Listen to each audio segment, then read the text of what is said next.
Abogado ng pamilya Diskaya, kakasuhan ang mga nagkilos protesta sa harap po ng kanilang bahay dyan sa Pasig.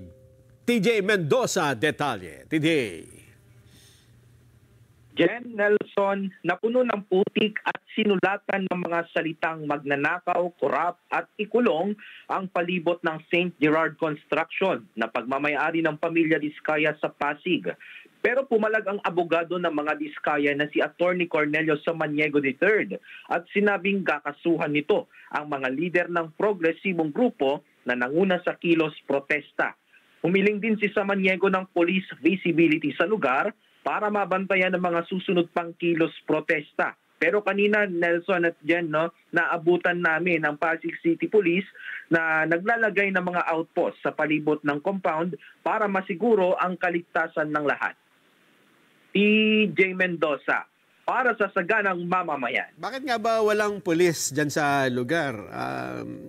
Hindi nila alam na magrarally.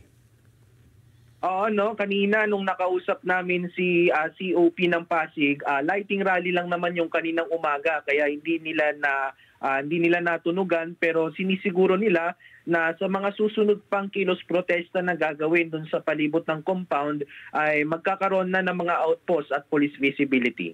Oo, kasi kumbaga sa isang lugar, hotspot na no?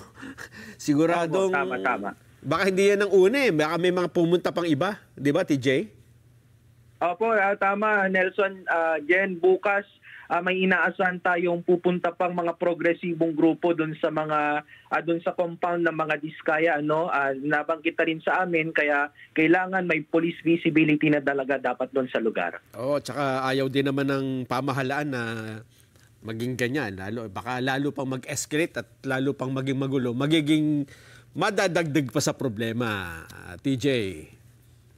Tama, Nelson. Okay, maraming salamat TJ Mendoza mula po sa Pasig.